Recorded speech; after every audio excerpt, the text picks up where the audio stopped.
জুলাই যে গণ অভ্যুত্থান হয়েছিল সেখানে 2000-এরও বেশি ছাত্র জনতা শহীদ হয়েছেন। তারপরেও আজকে নির্বাচন নিয়ে বিভিন্ন ষড়যন্ত্র হচ্ছে, নির্বাচন পিছিয়ে দেওয়া নিয়ে বিভিন্ন কথাবার্তা হচ্ছে। যত ষড়যন্ত্রই হোক না কেন, মানুষ 2024 সালের 5 আগস্টের আগে এতগুলো মানুষ জীবন দিয়েছে শুধুমাত্র তার মৌলিক গণতন্ত্রকে রক্ষা করার জন্য, ভোটাধিকারকে রক্ষা করার জন্য।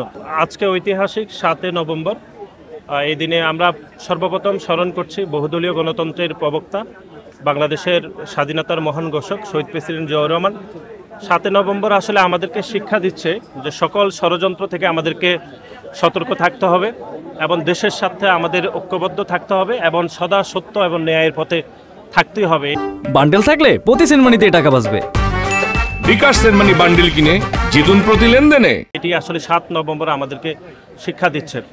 আর আপনি যেটি বললেন সেটি আমরা মনে করি যে ঐতিহাসিক 7 নভেম্বর 1975 সালে সেই সিপাহী বিপ্লবের যেই বিপ্লব হয়েছিল সেটি হয়েছিল আসলে গণতন্ত্রের জন্য, মানুষের মৌলিক স্বাধীনতা রক্ষার জন্য।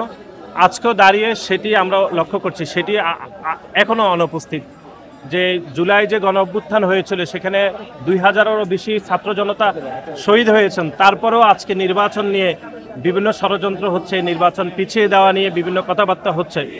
বাংলাদেশ জাতীয়তাবাদী ছাত্রদল সবসময় গণতন্ত্রের পক্ষে, মানবাধিকার পক্ষে এবং স্বাধীনতার পক্ষে। আমরা বিশ্বাস করি যত ষড়যন্ত্রই হোক না কেন, মানুষ 2024 সালের 5 আগস্টের আগে এতগুলো মানুষ জীবন দিয়েছে শুধুমাত্র তার মৌলিক গণতন্ত্রকে রক্ষা করার জন্য, ভোটাধিকারকে রক্ষা করার জন্য।